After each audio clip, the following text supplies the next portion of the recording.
guy. Oh, great. Cable guy. Don't leave. Cable guy. He's of course. Wait.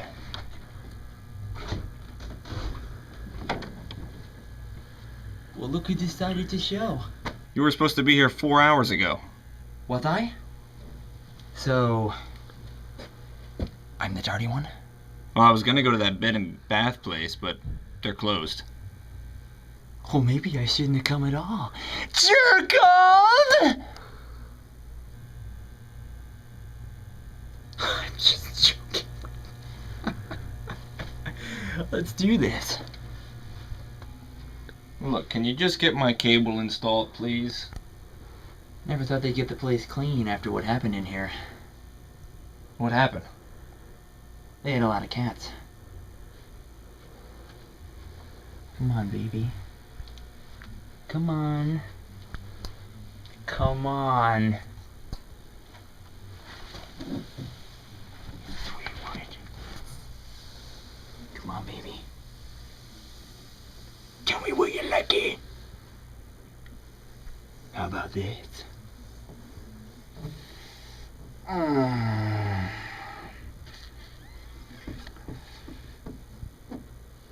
That's your sweet spot right there.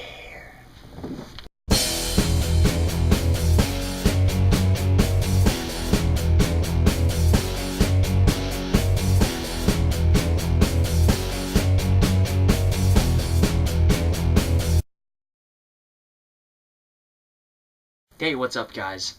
And welcome to this very special season finale of Rant-Or-Review, where we're going to take a look at the 1996 film, The Cable Guy. I'm here joined once again, as I've been all summer, by my good friends, King Darrenitis and Simply Stimpy. Links to their channels, their kick-ass channels, will be somewhere either in the description box or in annotations up above my head. The Cable Guy was directed by Ben Stiller, and it stars Jim Carrey and Matthew Broderick, with a lot of other big-name actors in this film. You got Jack Black, you got Bob Odenkirk, a lot of really big-name, even Kyle Gass from the band Tenacious D also has a cameo in this movie. It's a really interesting movie. It's really weird. It was one of those movies that really didn't take off and become successful until it came out to rent. You know, the rentals for this movie were really good, and it's kind of the same thing with Austin Powers. You know, Austin Powers pretty much bombed at the box office and ended up becoming huge. You know, based on that's rentals. how a lot of good comedies are, though. Yeah, Just a really hilarious movie. A bit dark, but still really hilarious. It gets really dark really quick. Yeah, it does. You know, that's the one of the main criticisms that a lot of people have about this movie is that it's too dark, and they take this really dark plot and try to make it comedic. But the thing about this movie to me is that the way Ben Stiller directs this movie and the way that it's written is really interesting. You could really take this movie in a lot of different ways. You could see it as just a straightforward comedy, you know, a stupid comedy. Yeah. You could take it as a comedy drama, you know, you could take it as a comedy suspense kind of thriller kind of thing. Or you can look too really deep into it and how dark it actually can be, how creepy it can be at points. And how Jim Carrey pulls off these faces and can not laugh every time is beyond me. But then he pulls off the serious parts, too. Yeah. Yeah. Like the parts that get really dark, he actually pulls off really well. Yeah. Ben Stiller, I think, does a good job as a director. You know, we don't see him direct that many films. At least we didn't back in the late 90s. And then eventually, you know, in the 2000s, we'd see him direct movies like Tropic Thunder. But, you know, I think The Cable Guy is a really interesting movie. You know, it's really underrated in my opinion, and Ben Stiller kind of has always gotten a lot of shit for this movie, but I think overall for the credits for me, I would have to give probably a B- for the credits, you know, because I think it's a well-written film for the most part. You know, there are a lot of stupid things in the movie, you know, there are a lot of stupid aspects of it, as there are with a lot of comedies, but I think overall there's a lot of different periods of symbolism in this movie and a lot of different things you could take from it rather than it just being, you know, a basic comedy. I don't know what a basic comedy is. It either makes me laugh or it doesn't make me laugh. But this Well, yeah, movie exactly. made me laugh hysterically. So Yeah, exactly. What I mean by that is that, you know, with basic comedy, you just get the comedy, whereas with this movie, you get a lot of these dark elements. You know, you You get have an some, actual plot to it. you get some suspense elements. You get, you know, the cable guy. it's not what you would expect it to be. You know, it goes to a very dark. This is a really, really dark comedy. I would give my rating Yeah. towards the credits a B plus. It wasn't the best, but it still was a little original, and I liked the viewpoints that it had. So I have to agree with Darren on this one. I would give it a B plus as well. For originality, you know, the way Ben Stiller came up with even just any of this. out of all the things he could have picked, the cable guy though, to be a stalker. I mean, out of all the categories yeah, of I people thought it that was could have. great. Yeah, that's the thing. A lot of people, they couldn't laugh at this movie because they thought it was just too creepy, and they thought the idea of it was just too dark and too... Realistic. Yeah, I mean, this guy, Jim Carrey's character, who we never learned his real name, but he's obviously very dark and he's very disturbed, and, you know, he stalks his customers. He's not even a real cable guy. Yeah, He stalks his customers because he's, kind of makes you wonder, how does he get his money?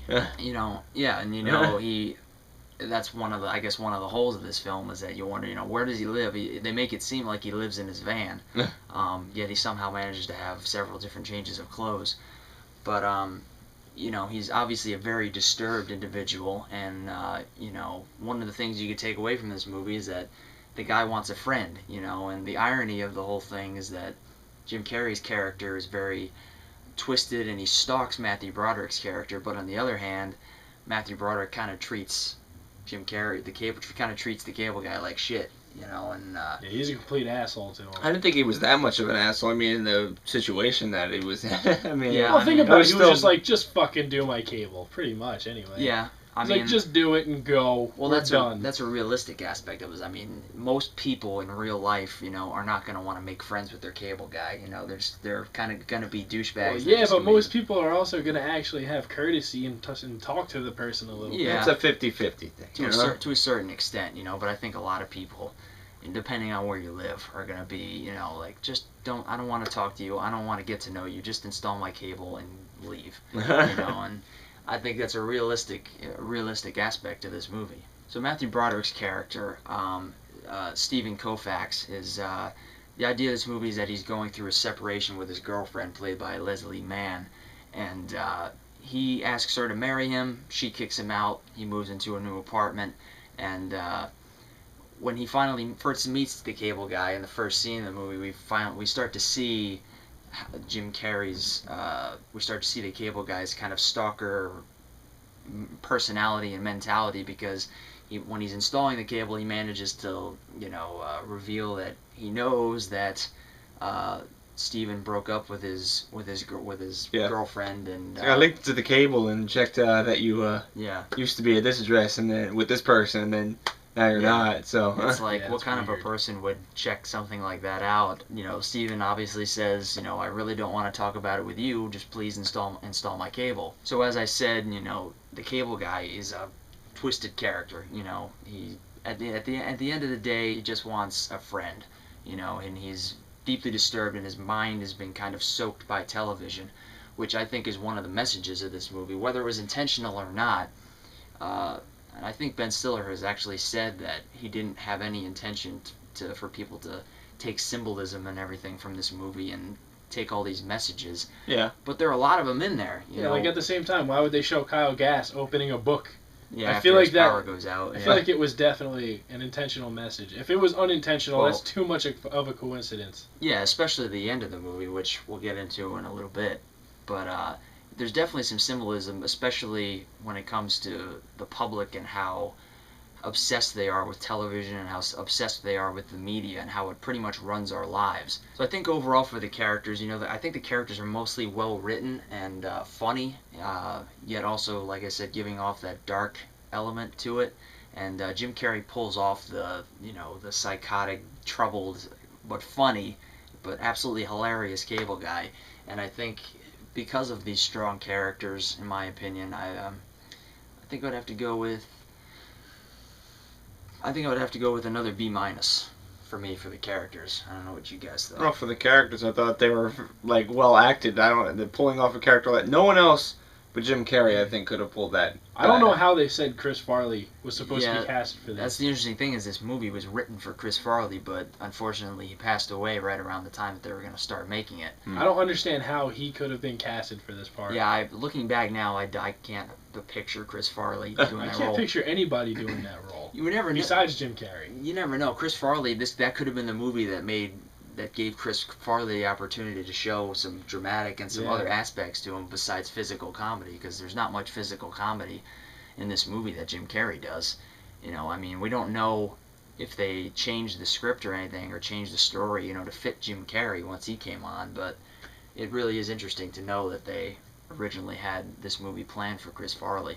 Yeah, I like that the characters, you get a realistic point of view, but also it's very hilarious and also a little dark, and I like that it had all three of those aspects where it's realistic, where this guy's just like, come on, I don't want to deal with your bullshit, and then Jim Carrey's all over the place. He's trying to be his friend, beats up the guy his girlfriend's dating for like one day, he just beats the hell out of him. I thought that was hilarious. The guy who's a douchebag, so he kind of deserves it anyway. I mean, he seemed like a loyal friend, but creepy and dark at the same time. Like, he would have did, like, anything just to be his friend and try and make up for whatever he did wrong. He always feels like he did something wrong. In my opinion, he just didn't want to be his friend in the first place, and he just doesn't get that. So. Yeah, it really is what he says at one point in the movie, is that I can be your best friend or your worst enemy. You know, you seem to prefer the latter. You know, and that's really the best way to describe this whole movie, pretty much. You know, Jim Carrey's character is he's deeply troubled. He wants a friend, and Matthew Broderick's character just does not want to be his friend, plain and simple. Yeah. Yet Jim Carrey's character won't take no for an answer and pretty much just invades his life. Well, I just thought since the characters are so well acted and I couldn't see anyone else doing them, I'm going to give the characters an A in my book. I'm surprised by that. I'm going to go a little less, and I'm going to say B+, because Jim Carrey just stole the show from everybody. I think if they turned it into a straight-up drama, I think it would have been insanely good. Oh yeah, I think so. I think they could have. That's the other thing about it, is that this movie could have been so many different things. Yeah, they definitely could have made it just a straight dark. I don't know how they could have. I feel like if they did that, it's a freaking Cable Guy. I mean, how dark and dramatic can you make it? I mean, because a person it's a little over dramatic. Lonely, not really. Well, I mean, it's more about. But why would he be a Cable Guy? I mean, it's more about stalking and invading his life. You know. Yeah, I understand that, but it's just like.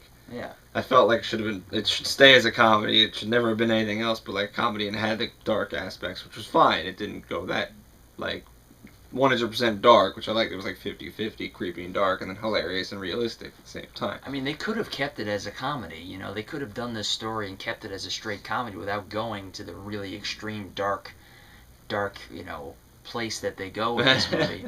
But I think it makes it even more unique that they went this dark route, and I don't even know why they went this dark route with this movie. You know, I don't even think Ben Stiller really knows. You know, I'm pretty sure I've read interviews with him where he says that he never even intended to make the movie really that dark. He just thought it was funny. You know, plain and simple. A lot of people don't like Jim Carrey because they think that he's a little too over the top with acting. I don't think so. No, I don't think so either. Yeah. But a lot of people do think that, and I don't know why. I really don't get. I mean, I get, you know, movies that he was in, like, you know, Liar Liar and stuff like that. Yeah, maybe he was over the top, but that was what he was supposed to do. That's what he usually is in every movie. Well, yeah, but when he goes to the extremes. When he's even in serious roles, though, he's a very dynamic actor.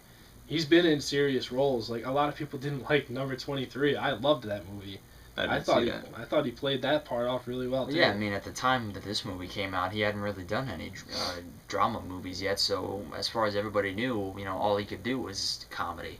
You know, I think this is just the first small step towards people realizing that this guy had range, you know. So as we've discussed through most of this review, you know, the plot is that Jim, the Cable Guy, you know, he's deeply troubled and he wants a friend, and Stephen Koufax just does not want to be his friend, and the Cable Guy won't take no for an answer, so he pretty much just starts invading his life and pretty much gives him an ultimatum that, you know, I can be literally your best friend, and you can have an awesome life, you know, and I can shower you with gifts and love and affection, but if you know, screw me over or blow me off, you know, I'm going to make things worse than you could ever possibly imagine.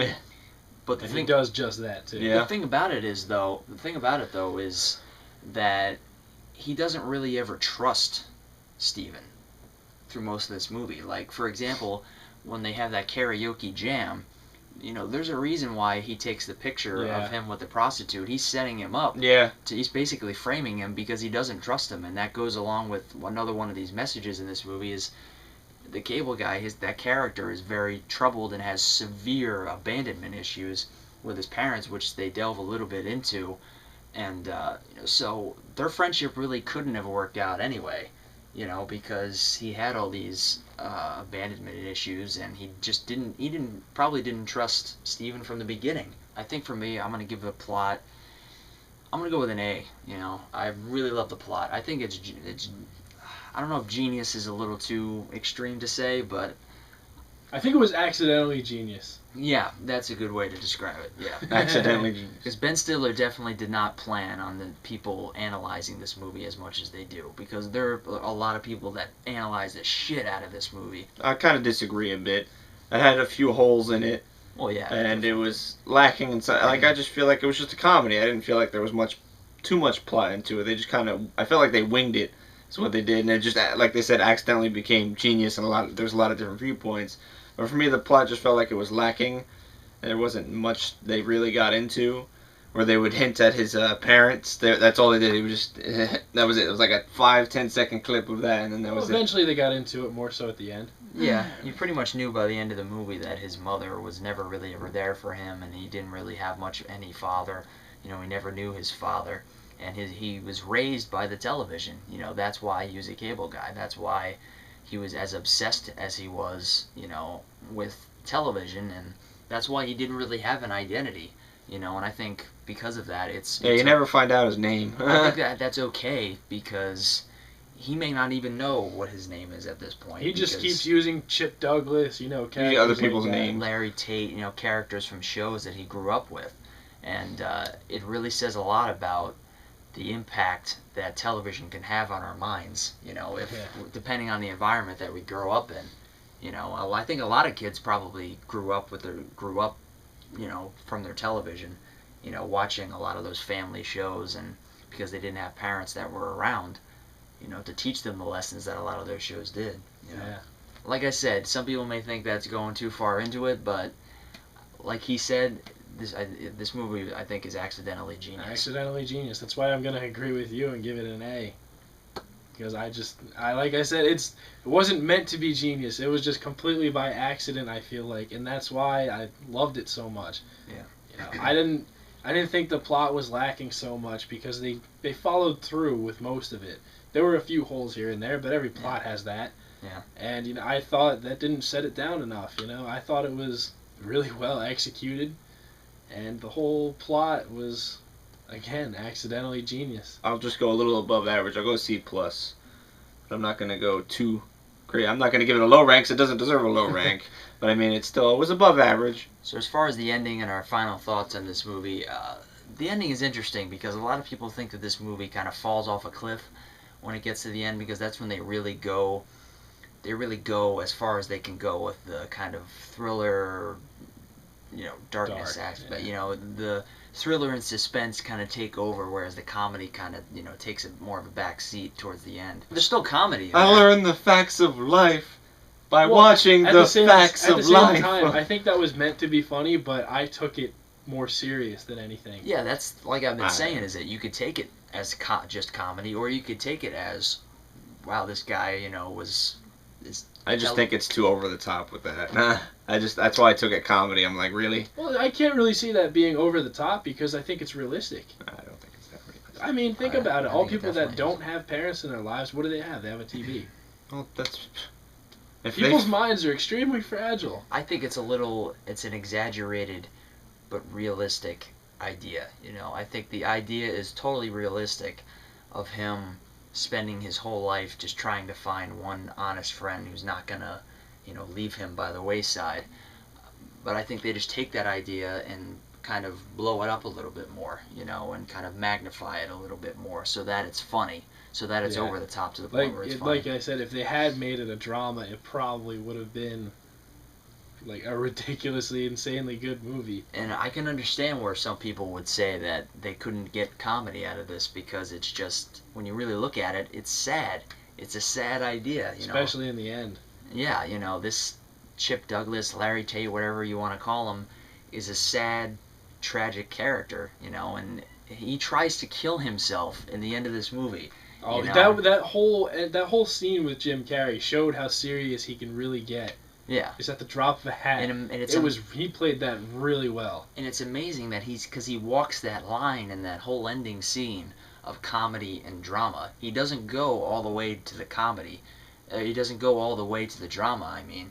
But he just walks that thin line between comedy and drama, and he's talking about all these things, his horrible childhood of not growing up with a father and growing up in front of the television. But the fact that this leads him to the point of wanting to commit suicide, and the fact that it's hard to be like, oh my god, you know, to feel like it's hard to not laugh because the way they do it is so that's smart what I that it's mean. funny.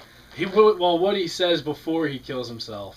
And also when he's on the helicopter, I mean, you really are my buddy? That didn't seem dark to me at that time. I thought that was hilarious. But the scene where the helicopter was talking to him and then he started talking as if it was his mother, that got really serious and really dark really quick. The light and everything. I just find it so hard to believe that Ben Stiller made this movie without any idea of these dark elements and without realizing at all that that these themes were in this movie. And then there's no way he could have made this movie with the mindset, no, this is going to be hilarious. It's just a total comedy, you know, a total fucking laugh out loud movie. There's no way he could have thought that. So I think overall for this movie, I really love it. I've always loved it. You know, it's one of those movies that you can go back and rewatch a million times, and it's still funny to me. You know, there aren't really any dull parts at all in this movie. It's not too long. It's short enough that you can sit down and watch it, and it's over pretty quickly. It goes by pretty quickly because the movie moves moves pretty fast. I'm gonna end up giving the movie probably a B+, just because everything was so coincidental. You know, it was probably supposed to be just this straight up comedy where you're just laughing the entire time. And then I feel like he just wrote it and said, let's do it, and didn't review it at all. Because at the same time, anybody with half a brain would realize how dark this movie really is. But overall, to the ending, for the entire movie, I would give the rating just a solid B. Solid B. I could watch it a few times without getting tired of it. I agree with that. And I love the fact that at the end of the movie, when he finally jumps off the top of the satellite, and as he's about to crash, we see this backstory of this Sam Sweet trial that's been going on the whole movie. Yeah. They're finally about to find the verdict of this movie. Everybody's glued to their television sets all over the place. It's perfect because it's like, you see how all of these people are just obsessed with the television and how it just controls their lives, and then it can all be taken away in an instant. And then as soon as he crashes and all their TVs go out, they're all just like, well, what the fuck do we do now? It's like, and then you see now go outside, talk to people. people. You see Kyle Gass busting out a book, like, holy shit, I can read. There's other forms of entertainment besides television. That's another thing I think was probably Ben Stiller, I guess, was accidental, but that was definitely a satire towards... Oh, yeah. It's definitely a shot at television. I think this whole movie is a satire of television. I think overall for me, for the cable guy, I love this movie. Like I said, I think my final grade for this movie... Man, it's tough. I think I'm going to give it an A. I'm going to be honest with it. Because mostly because of the rewatchability. And that's big with me. You know, there are a lot of great movies that I watch, but I wouldn't want to go back and watch them again. The fact that I can watch this movie a million times and wear out the DVD, that says a lot. As far as this movie goes, I think it's an A. It's an awesome movie. So I'd like to thank all of you guys for taking the time to watch this review of The Cable Guy right here on Rant-Or-Review. Thank you for watching all of our reviews all summer. We really hope you enjoyed them. Please like this video. Spread the word. You know, if you enjoyed the videos, if you enjoyed the skits, please tell people about it so we can continue to do these. Share the video with somebody. If you watched the same movie, comment on what you thought, and then see if anyone else has actually seen the movie with you. Tell them about it. Absolutely, and we will respond to your comments. You know, we love anybody that views our videos. We consider friends. You know, we'll be your buddy. Unless you're an asshole. Yeah. So, from us to you, thank you very much, and we will see you next time. That's your sweet spot right